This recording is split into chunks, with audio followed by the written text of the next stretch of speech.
ایک خاتون نبی علیہ السلام کے سامنے پہنچتی ہے دین قبول کرنے کے لیے، اور صحابہ کا یہ اندازہ ہے اور آس پاس لوگوں کا یہ اندازہ ہے کہ جب یہ آئے گی تو شاید اس کی بخشش نہیں ہوگی، معاف نہیں کیا جائے گا۔ کیوں؟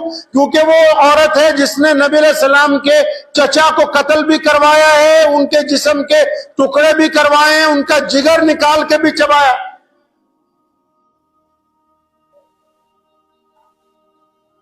سیدنا ابو بکر صدیق رضی اللہ تعالیٰ عنہ فرماتے ہیں کہ میں اور عمر بن خطاب رضی اللہ تعالیٰ عنہ اور دیگر جید صحابہ نبی علیہ السلام کے پاس بیٹھے ہوئے تھے، تو اللہ کے نبی علیہ السلام نے ایک ایسی بات کہی کہ متعدد صحابہ کی آنکھوں میں آنسو آگے، فرمایا اپنے صحابہ سے کہ وہ اکرمہ آ رہا ہے۔ اب صحابہ سمجھ گئے کہ اکرمہ کون ہے؟ ابو جہل کا بیٹا ہے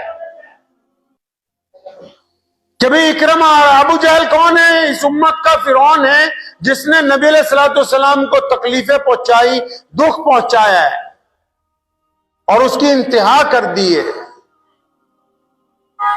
تو آج فتح مکہ کے موقع پر نبی علیہ السلام صحابہ سے کہہ رہے ہیں وہ اکرمہ آ رہا ہے۔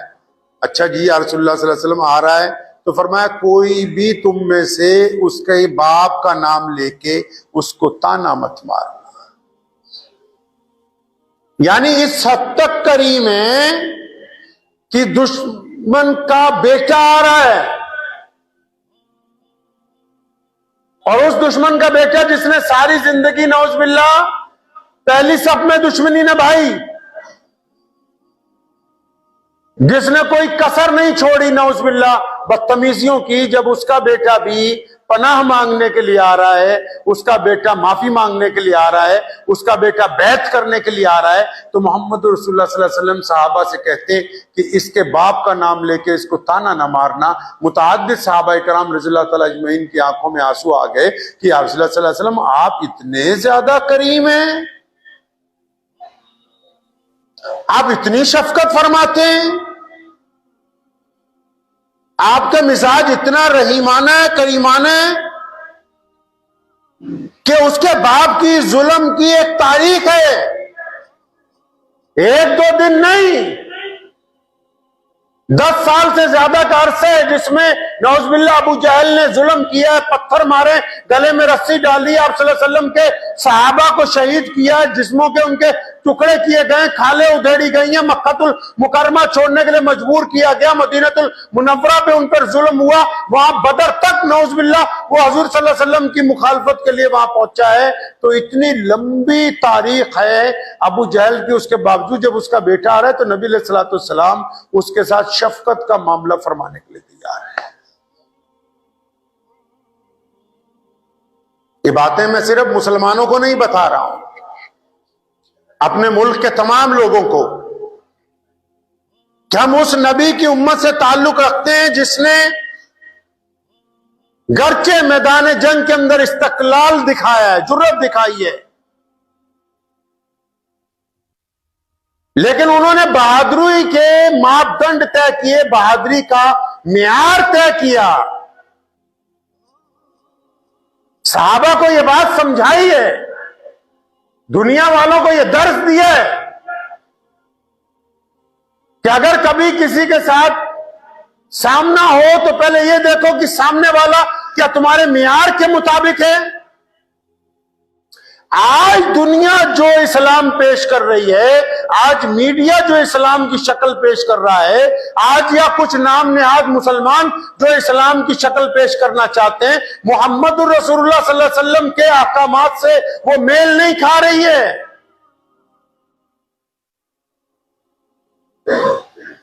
اگر کچھ لوگ یہ کہنے لگے کہ نعوذ باللہ ہم نے نہتوں کے اوپر گولی چلائی، ان کو مارا، ان کے یہاں بم مارا، کسی کو قتل کر دیا، تو یہ جہاد ہے، یہ جہاد نہیں ہے۔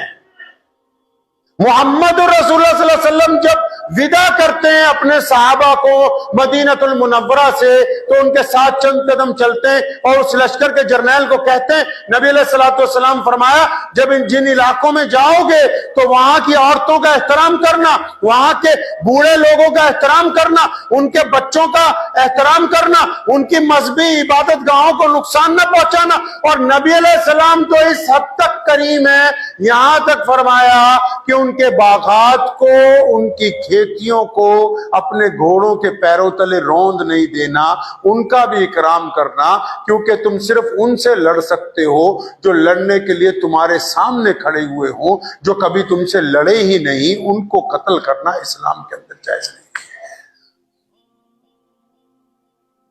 اب یہ کیسے ہو سکتا ہے کہ کسی دہشت گرد کا نام مسلمانوں والا ہو تو ہم کہیں کہ اسلام دہشت گرد کا مذہب ہے؟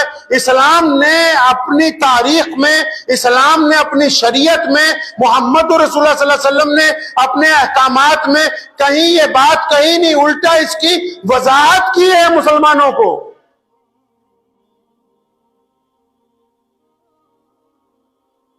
اور دنیا کا بھی یہی قاعدہ ہے, دنیا کا بھی اصول یہی ہے.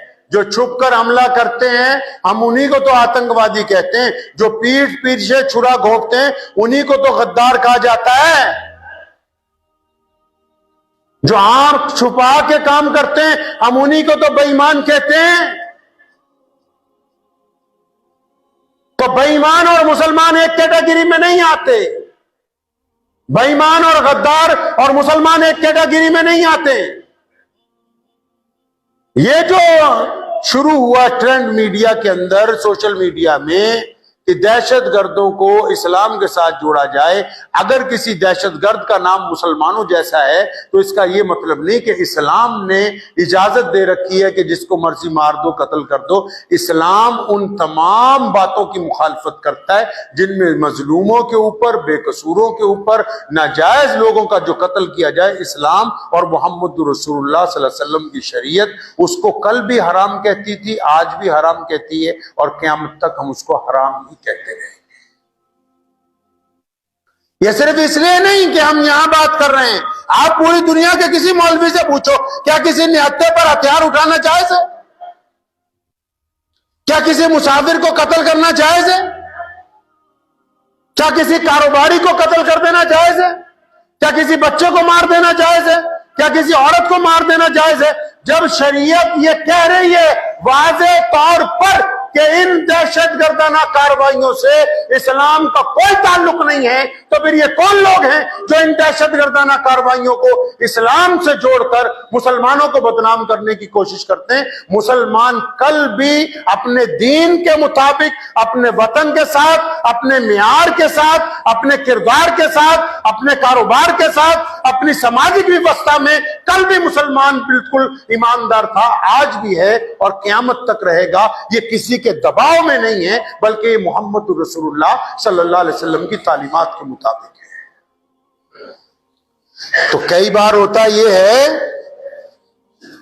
کہ جب کوئی غلط کام ہو اور اچھے لوگ چپ رہیں تو پھر ان کی گنتی بھی غلط لوگوں کے اندر شامل کر دی جاتی ہے. ظالم کو ظالم کہنا بھی ہماری ذمہ داری ہے, مظلوم کو مظلوم بتانا بھی ہماری ذمہ داری ہے, ظالم کی مخالفت کرنا بھی ہماری ذمہ داری ہے, مظلوم کی مدد کرنا بھی ہماری ذمہ داری ہے. تو تمام معاملات کو محمد رسول اللہ صلی اللہ علیہ وسلم کی سنت کے مطابق, آپ علیہ الصلوۃ والسلام کی سیرت کے مطابق لے کے چلنا. حضور علیہ الصلوۃ والسلام کو دیکھنا پہلے کہ ہمارے نبی علیہ الصلوۃ والسلام کیا کہتے تھے, آپ صلی اللہ علیہ وسلم نے کیا کیا. کیا اسلام کی 1450 سال تاریخ میں کسی تخریب کاری کی اجازت دی گئی ہے؟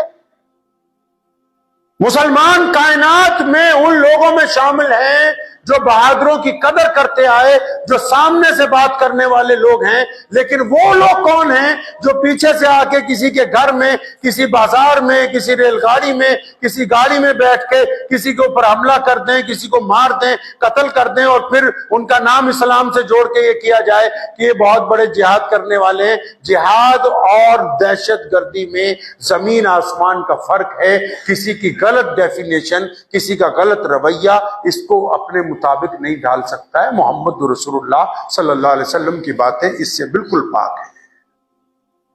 یہ ہماری ذمہ داری بنتی ہے کہ ایسے موقعوں پر بھی ہم اپنا موقف واضح کریں. اور یہ موقف کی وضاحت اس لیے کہ دنیا نے ایک قاعدہ بنایا نا, پوری دنیا میں آج بھی رواج ہے. آپ کو شاید پتہ نہیں, جتنے بڑے ملک آج تک دنیا کے اتہاس میں آپس میں لڑے, ان میں جو بڑے بڑے یودھا تھے, بڑے بڑے سولجر تھے, بڑے بڑے لڑنے والے تھے, ان کو ایک دوسرے کے ملکوں نے جنگوں کے بعد انعام دیا کہ فلاں بڑا بہادر جرنیل ہے. لیکن جو لوگ چھپ کے حملہ کرتے ہیں, جو لوگ دہشت گردی کرتے ہیں, وہ بہادر نہیں کہلاتے, وہ بہادر نہیں ہو سکتے. بہادر تو وہی ہوتا ہے نا, ہم عام دنیا میں بھی آپ دیکھیں عام قاعدہ ہے. جس طرح آپ کے ہاں کوئی ملازم ہے, آپ کے ہاں کوئی نوکر کام کر رہا ہے, مثال کے طور پہ آپ بازار میں جا رہے ہیں, کوئی غریب رکشہ والا جا رہا ہے, کوئی امیر گاڑی والا رکشہ والے کو 4 تھپڑ مارے گا تو یہ بہادری نہیں ہے, یہ بزدلی ہے, کیونکہ وہ اپنا معیار طے نہیں کرتا. اگر وہ بہادر ہوتا تو کسی اپنے برابر کے آدمی سے نہ ٹکرتا.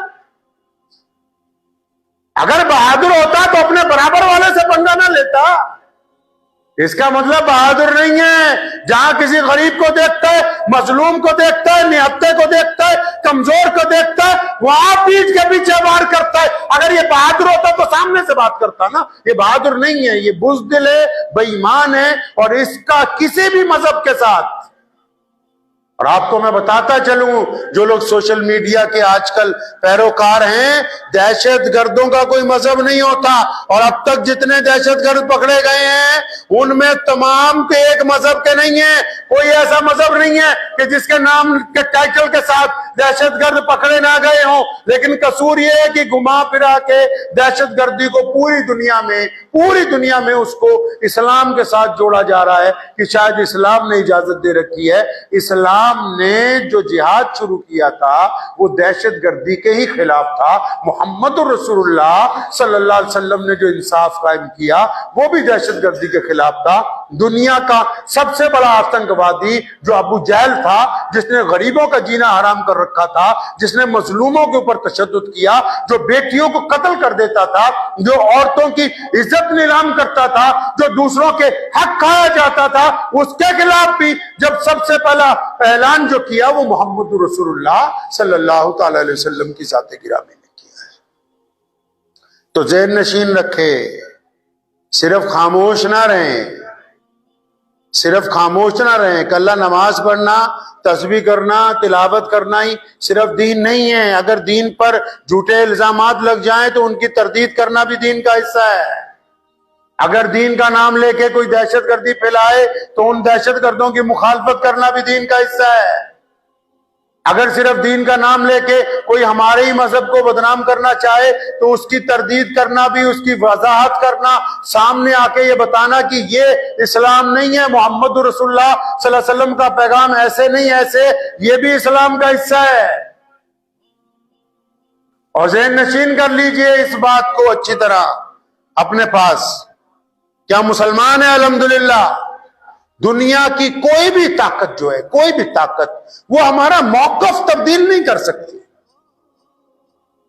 اور اسلام کا موقف میں تمام چیزوں میں واضح طور پر تمام باتیں نبی علیہ الصلوۃ والسلام نے بتائی ہیں. کسی میں کوئی ڈھکی چھپی بات نہیں. واٹس ایپ کی جو یونیورسٹی ہے, فیس بک کی جو یونیورسٹی ہے, جو لوگوں کو یہ بتانا چاہتی ہے کہ اسلام کے اندر دہشت گردی ہے, یا نعوذ باللہ اسلام کا جو لفظ جہاد ہے اس کا مطلب غریبوں کو مارنا ہے, مظلوموں کو مارنا ہے, تو یہ ڈکشنری بالکل غلط ہے.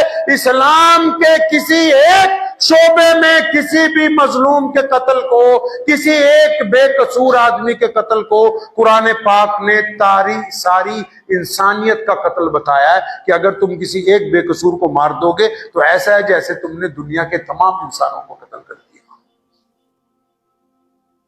تو آج آپ حضرات کے ساتھ خطاب کرنے کا موضوع یہی تھا، مقصد یہی تھا کہ اگر سوشل میڈیا کے اوپر بھی بہت سارے لوگ جو ہیں اسلام کی مخالفت میں یا اپنے ملک کی مخالفت میں ایسی پوسٹیں ڈالتے ہیں جس سے اس بات کا خطرہ ہوتا ہے کہ اس سے قوموں میں نفرت آئے گی، اس سے دین کی بدنامی ہوگی، تو ہماری ذمہ داری بنتی ہے کہ ان کی شکایت بھی کریں، ان کے خلاف شکایت درج بھی کروائیں، اپنے موقف کو درستگی کے ساتھ آگے رکھیں۔ خاموشی کا مطلب تو یہ ہوتا ہے کہ جو ہو رہا ہے بالکل ٹھیک ہی ہو رہا ہے۔ خاموشی اختیار کرنے کا مطلب تو یہی ہوتا ہے کہ جو ہو رہا ہے بالکل ٹھیک ہو رہا ہے کہ بس ایسے ہی ہونے دو۔ نہیں، اسلام نے کہا کہ ہم سچ کو سچ کہتے ہیں، جھوٹ کو جھوٹ کہتے ہیں، ہم ایماندار کو ایماندار کہتے ہیں، ہم بہادر کو بہادر سمجھتے ہیں، بزدل کو بزدل سمجھتے ہیں، ہم بہادر کو بہادر سمجھتے ہیں، دہشت گرد کو دہشت گرد سمجھتے ہیں۔ اگر تو آپ اس ذہنیت کے ساتھ، اس جذبے کے ساتھ پورے ملک کے اندر جہاں جہاں بھی آپ رہتے ہیں، جن لوگوں کو یہ غلط فہمی ہے کہ اسلام نے ایسا کر دیا یا اسلام نے ایسا کہا، تو ان کے سامنے یہ وضاحت کرنا ہماری ذمہ داری ہے کہ ہمارے نبی محمد رسول اللہ صلی اللہ علیہ وسلم کریم نبی ہیں، شریعت نے ایسی کوئی اجازت کسی کو نہیں دی ہے۔ لوگ غیر ضروری باتیں کرتے ہیں واٹس ایپ پہ، فیس بک پہ، آپ دیکھیں چینلوں کے اوپر لگے ہوئے ہیں غیر ضروری الزامات۔ اگر کوئی آپ کا نام لے کے غلط کام کرے گا تو اس کی ذمہ داری آپ پر نہیں آتی، لیکن آپ پر یہ ذمہ داری آتی ہے کہ اگر آپ کا نام غلط استعمال کیا جا رہا ہو تو آپ اس کی تردید ضرور کریں،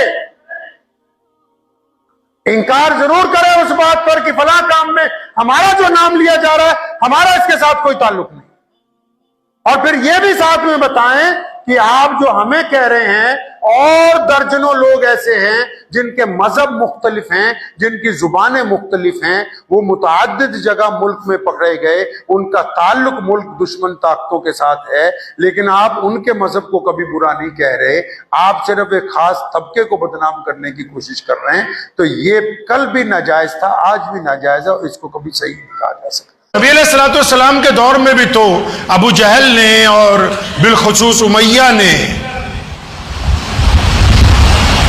جن میں خاص کر 2-3 بڑے یہودی جو ہیں یشرب کے وہ موجود ہیں ساتھ میں، انہوں نے اس دور میں واٹس ایپ کے اوپر ایک تحریک چلائی۔ اس دور کی جو فیس بک تھی، اس دور کا جو انسٹاگرام تھا، اس دور میں جو یوٹیوبر تھے، انہوں نے نعوذ باللہ نبی علیہ السلام کے خلاف ایک تحریک چلائی جھوٹ بولنے کی۔ آپ علیہ السلام کی شبیہ کے اوپر انہوں نے نعوذ باللہ اپنے خیالات جو برے تھے ان کا اظہار کرنے کے لیے ایک تحریک چلائی۔ اب آپ صلی اللہ علیہ وسلم کو پتہ لگتا ہے، جس طرح آج کوئی واٹس ایپ پہ اسلام کے خلاف، آج کوئی واٹس ایپ پہ سماج کے خلاف، آج اگر کوئی واٹس ایپ پہ ہمارے مزاج کے خلاف کوئی بندہ بات ڈالتا ہے، کوئی کمنٹ کرتا ہے تو آپ کو اطلاع ملتی۔ تو اس دور کے جو بدترین انسانیت کے دشمن تھے اور نبی علیہ السلام کی مخالفت کرنا چاہتے تھے، انہوں نے بھی ایک تحریک شروع کی